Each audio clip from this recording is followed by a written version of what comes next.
Hey, ladies and gentlemen, it's a pleasure to have you here with my special guest. Meet Sara Rieger. Yes, if you haven't encountered her work yet, you're in for a treat. Sarah's an artist and educator based in Iowa with a BFA in drawing and painting from Iowa State and an MFA in book arts from the University of Iowa's Center for the Book. Yes, it's a real thing and it's a very cool thing. Whether she's guiding students through the magic of visual storytelling or deep in the studio surrounded by ink, paper scraps, and old presses, Sara brings a thoughtful, adventurous spirit to everything she touches. Now, picture a handmade book where every single page feels like a little mystery. Layers of collage, snippets of type, textures, and hidden messages. That's Sara's world. Her work explores transformation, how a symbol that once meant one thing yesterday can take on an entirely new meaning today. Using letterpress, printmaking, painting, and collage, she mixes the tactile and conceptual to create visual stories that feel both timeless and totally fresh. And here's where it gets really fun. Sara lets chance into her creative process. And oh, I love that. A splash of ink here, an unexpected bound text there. It's all part of her search for meaning, not control. And I love that. Listening to her talk about art feels like stepping into a world where accidents become opportunities and every brushstroke or print has something to say. Whether you're a fellow creative or a curious thinker or someone who just loves how ideas evolve, you're going to love getting to know Sara Rieger. Welcome to the show, Sara. Thank you for having me. Oh, my pleasure. So tell me, do you have a personal mission statement? And if so, what is it? Be kind, be curious about everything. Yes. Always be learning. There you go. And make art. Make your life art. Oh, I love that. Make your life art. It's beautiful. So what's your favorite art supply and what you secretly hoard? So many things. I feel like part of being an artist is having a magpie mentality where you save a little bit of everything. Yes, a magpie mentality. That's so cute. Vintage imagery, 100%. I have lots of that, both scanned and in physical form. Okay. But I would say the thing that I hoard the most is secondary to my art process, which is books. I have books everywhere in my house. I just feel like I want to be surrounded by ideas all the time. Yes, same. Yeah. I do too. And people are like, whoa, the books. I've got 9 bookshelves throughout my home. And I don't know. And I keep bringing in more books. The ideas stimulate me. It's so exciting. I love that we are soul sisters. I love that. So your work blends text, imagery, and process in such a hands-on way. How do you decide when a piece is done, especially when chance is part of your process? Right. So the chance comes in pretty early, and then there's always like rearranging to do after that. Ooh. So you rearrange until like a new meaning emerges, or it makes me laugh usually. Yes. I like to usually invert the meaning. So if I have a fortune cookie and it's like really optimistic, I'll pair it with something that suddenly makes it ironic. Love it. Oh my gosh. And you explore how symbols change over time. What's a symbol you use to see one way and now completely see it differently? There's a couple, and sometimes like an abstract image will take on meaning based on what it's paired with. So I have an abstract ink splat in my first book that I tried this with, Terrar. Oh, and, yay. Share that with our audience. It was just placed randomly, but it was placed next to text that talks about a butcher shop. And so when my son read this, he said, "Oh, I can see why you chose this because it looks like marbled meat." Oh. And I said, no, I actually had no idea that text was going to be next to that image because I put those together separately. Oh my gosh. But that's how our brain works. It's always making connections. Oh, I love that. Another one would be like the Mario sun. Like if you ever played Super Mario World when you were little, there's this one level where the sun comes down and it keeps trying to kill you as it swoops down. Right. And so I used it first in a book where I was talking about perception and how we don't always see bad things coming for us. And it kind of got associated with climate change in my mind. And so now whenever I use that sun, I'm thinking about like the sun literally trying to kill us with heat and climate change. So. Yes. Oh, how interesting. I love that. Okay. So if your studio had a soundtrack, what would be playing while you're in the zone? Well, I actually do listen to a lot of audiobooks, but I love it. Not new ones that I'm in, like that are complex or that I really want to understand. I listen to things I know very well, like all the Jane Austen books, Stephen King. Yes. I feel like I can get most of it even when I'm in the flow and I'm not picking up everything. Nice. But if it had like a metaphorical soundtrack, I would say that would probably be like someone like Bo Burnham, where it's like existential dread, but funny. Yes, but funny, because you gotta laugh. Life is way too short. Oh, that's so sweet. I love it. Okay, so letterpress and book arts are typically thought of as from another era, but your work feels super fresh. What draws you to these techniques in a digital world? I really like to see the artist's hand in works. So, if something is fully made digitally, it's often so clean and so streamlined that you no longer can see the artist's hand. And I think with AI, we're starting to feel that even more. Like if you see a digital piece, you're thinking, did someone even make that? Right. And so I love to see the brushstrokes. I love to see the little tiny accidents that can happen with letterpress and my typewriter. Right. Right. Can you show our audience some more of your work and talk about it? So this is a letterpress. This book was made with letterpress and digital printing and my typewriter. And I love it was put together with a random process. So the pictures, typically what I do is, I'll show you this first. Typically what I do is, this is like a dummy book for a book that I will make in the future. So these pictures get taped in first, and I just put them in randomly wherever on the pages. Yes. And then I have a typed up text that I want to use, but it's just one big text block until I cut it into these pieces, and then I place them throughout. And whatever they get placed next to, it changes the meaning, or it makes the meaning more complex, and it's random. Right. And so, like, what is really magical about this process is how our brain creates the meaning. Oh, I love it. So beautiful. Very, very cool.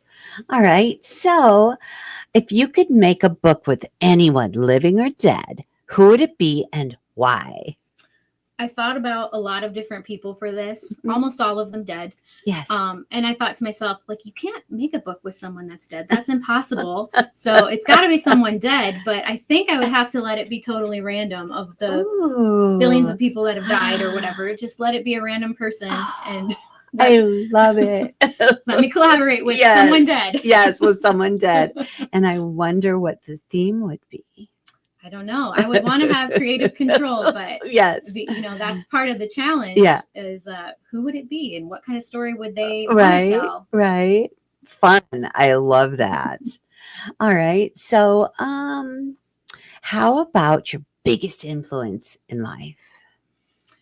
I would say, like, as a kid, I was always reading lots of fantasy and science fiction and ghost stories, and so like, that has just influenced my entire life, really. I mean, I always think that there's maybe just a little bit of magic, like that maybe the life is just a little bit weirder than we think. And something going on behind the scenes.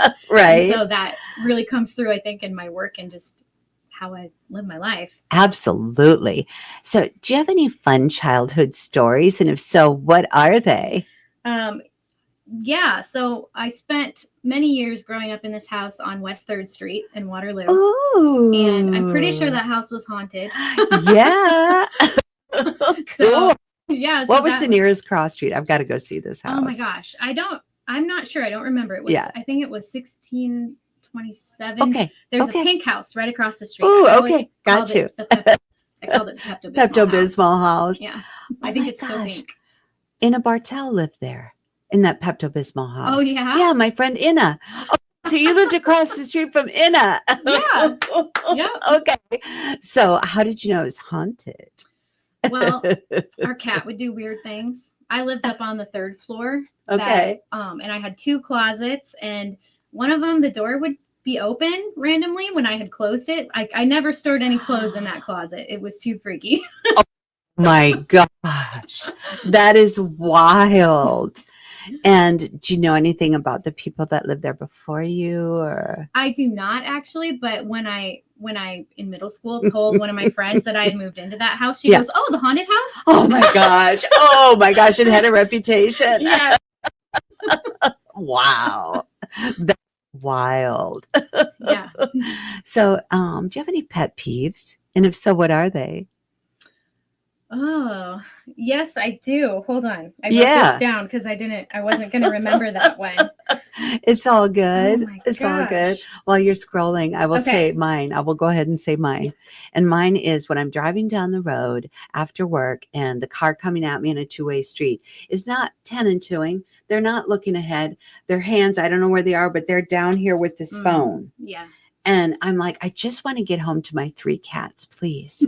Don't do this. But as of tomorrow, there's going to be legislation enacted that begins tomorrow. That means you can't do that anymore, buddy. Right. No, that's my pet peeve. How about yours? That's a huge anxiety. Yeah, it is. Because we could die. Yeah. I would say I'm a bit of a clean freak when it comes to my house. If you were to go in my studio, you'd be like, "This is a disaster." But like the kitchens and the bathrooms, like no, they have to be clean. I love it. From someone who just spent 7 hours cleaning yesterday because it had built up. I've been so busy on weekends, but that feeling after when it's all done, it's second to none, isn't it? Yep. But then if you have kids, it's just dirty again. Oh, right. Of course it is. Yes, you poor dear. Yes. And you have how many children?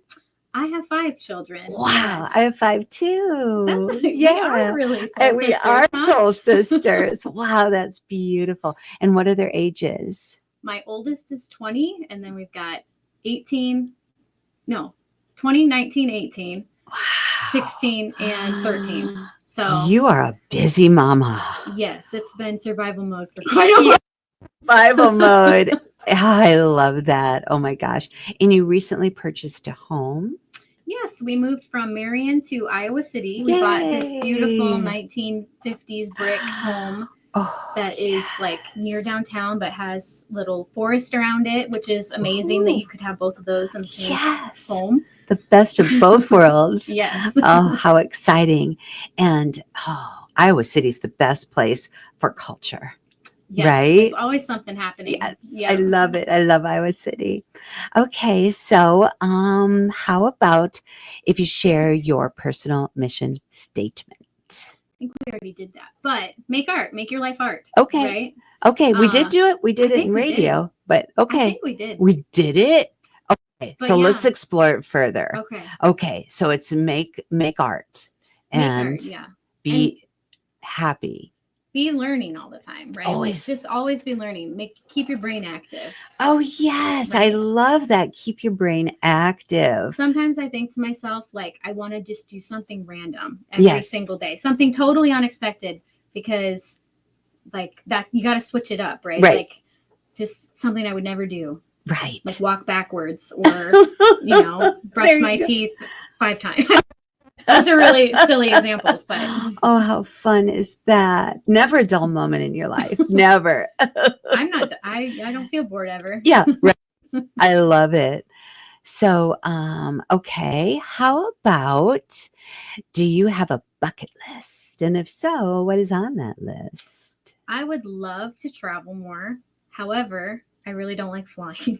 Oh, you don't? I love flying. But maybe I'll do that. But one big thing is I would love to build like an earth ship or like a sustainable house with like no utility bills. That uses recycled material, like something that really blends in with the earth, like a cob home or something like that.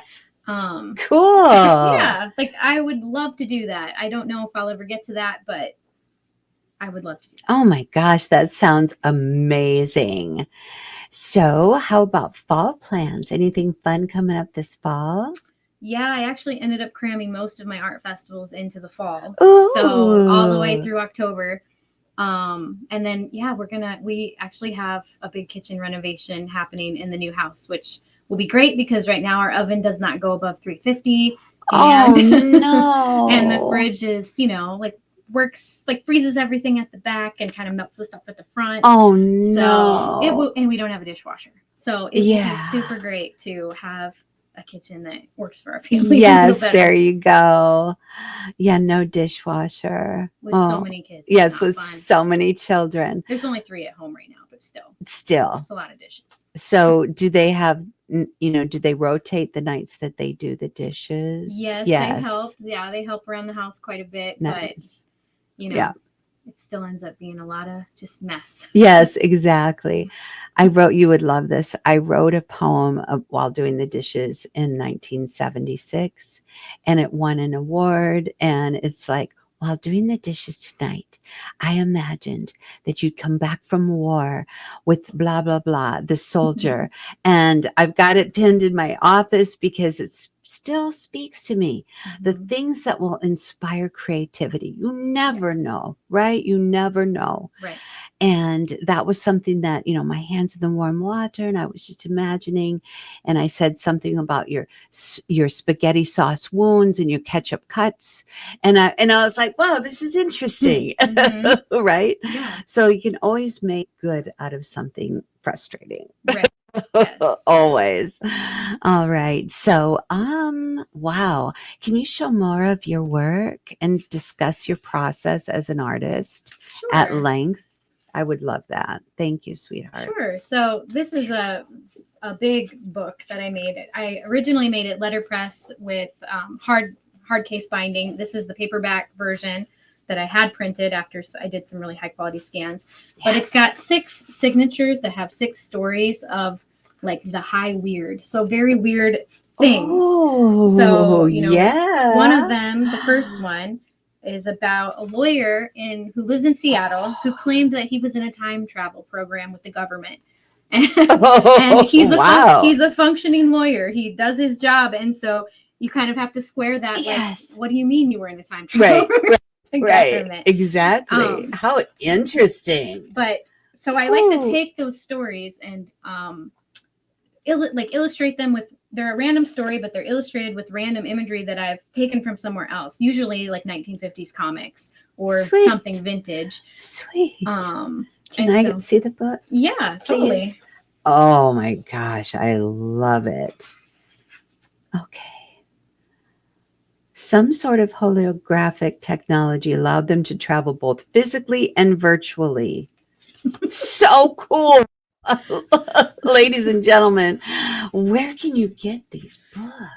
You can order them from my website. You can reach out to me on Instagram. You can visit me at any of the art festivals I'll be at this fall. Well, we met at an art festival. We met at Chroma 63. Yeah. And it was such a delight to chat with you there.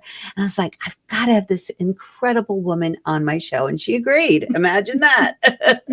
So you've got a lot of these scheduled for the fall. Mm-hmm. And so people can buy these books there too. Yep, totally. So how do they connect with you? Like, do you have a website? Yes, I do have a website. It's just my name, www.sararieger.com. And that's RIEGER.com. And Sarah with no H. No H. That's right. No H. Okay, there we go. Go ahead. So I was just going to say, like, I do paintings as well, which is most of what you'll see at the art festival. Books take a lot longer to make. But I view my paintings almost as like one-off comics because I often will include text. And so they still, to me, have a narrative. Yes. But it's the same process of sort of combining and collaging random things together. So like one thing that I make with my little pieces is I use fortune cookies and like sort of illustrate a little story with fortune cookies. Yes. There's one signature in there. There's one story in there where I actually used a spirit box to find the text. Oh, so we visited a haunted house and a cemetery. Ooh. I went with my friend who's quite a bit more spooky than me because I thought, it won't work for me, but it might work for her. Yeah. And it's called Conversations with the Spirit Box. Oh, cool. And so anything intelligible, so we were scanning the radio, so we probably scanned your station. Whoa. Wild. But any intelligible sentences that came through, I wrote them down. So like, sure, Oh my gosh, I love it. Oh, how cool is but that? actually, the spirit box changed an image for me and what it meant. So if you look at this one here, Yeah. I think in the original comic, she's just a crafty lady who's trying to get this guy to marry her. So she's got this sly look on her face, and he kind of looks like he's just off in the clouds. But the age-old dilemma. Yes. But we happened to hear something really spooky on the spirit box. Really? And when I went to go pair the text with the imagery, it ended up on this page, which really freaked me out. And so now suddenly she's not looking so much sly as like maybe like scary. That's one image I don't use that much anymore because of how it got changed from that experience. My gosh, that is so cool. I love it so much. How beautiful. So let's see, any closing thoughts today? Art is such a subjective thing. Like, I know my art isn't for everybody, and there's lots of people that are drawn to it, but there's lots of people that they like other stuff. But whatever you like, explore art, make art, find art, surround yourself with art and ideas. I think it makes for just a richer life. Oh, absolutely. And your experiences with art started when? When did you first know that you wanted to be an artist? Really little. Like when you're really little, I mean, all little kids are really encouraged. Like you make some silly drawing and you bring it to your parents and they're like, oh my gosh, it's amazing. Right. But like I really I was like, yes, I'm an artist. And then I just continued. And then in high school, I went to West High. I had what year? I graduated in 2001. Oh, yay. I love it. But I had an art teacher there who was also a practicing artist. Oh. So that was really influential for me because I could see like she was teaching, but she was also making work and selling her work. And art was part of her everyday life. Yes. And so, a lot of people don't have that example of just like, hey, you can make a living making art, and that's something you can do. And what is this educator's name? Michelle Marion Miller. And I believe she has a studio in the Amana Colonies. Oh, so cool. And she was so influential in your life. Absolutely. Oh, I love that. You just never know whose life you will influence and how deeply that will go. And that's so beautiful. Way to go, Wahawks. Yes, I love that so much. And so our viewers can find you again on social media. Mm-hmm. Instagram is also my name, Sara.r.Rieger is the handle. And then my website, sararieger.com. Those are probably the best ways to find me. And yeah, I'm pretty active more active on Instagram. The age-old dilemma, like artists don't always keep their website as updated as they should. Of course. What does a given day in the studio look like for you? Many projects going at once, multiple projects going at the same time. I mean, especially like with something like oil painting, you have to let things dry, or like letterpress, you do one part one day and then you have to wait the next day to do another part. And it depends. Like bookmaking is really fiddly and you have to keep everything very clean. So I tend to do my messy stuff all at once and clean stuff all at once. Right. Do you have any career related endeavors? And if so, what they might be? Yeah. Well, one thing is like my kids are all getting older now and I missed out on a lot of professional opportunities. I mean, I don't regret it at all. Right. Of course not. Kids, but now I'm kind of at a place where maybe I could go somewhere for a residency. So I've been looking into that. I also have a sort of a graphic memoir, like about my life that I've been working on for a few years. And my goal is to get it done here shortly in the next year. Oh, how exciting is that? And if you need an editor, I have my editing company, St. James Professional Editing Services, and online it's simply stjamesediting.com. Okay. So hopefully I can take a peek at it someday. So any closing thoughts? Just let life be a little mysterious, right? Believe in magic. Yeah, there you go. Believe in magic and let life be a little mysterious. Embrace chance. Yes. Because chance is so important in our lives. Thank you so much for being with me today. It has been an honor to co-host with you. Thank you Thank for you. having me. Oh, Thank my you. pleasure, sweetheart. And I can't wait to go to your website and see more of your work. I loved looking at your work that day at Chroma 63. I just wanted to buy all of it, but I couldn't, of course, at that time. But there's always tomorrow and the next day because, wow, your work is so inspirationally beautiful. Thank you. Yes, my pleasure. All right, ladies and gentlemen, Sara Rieger, make sure that you find her on Instagram and follow her posts. All right. Thank you. Have a wonderful day. All right. Okay. And we'll end our recording. Okay. Thank you. Sorry. It's all good.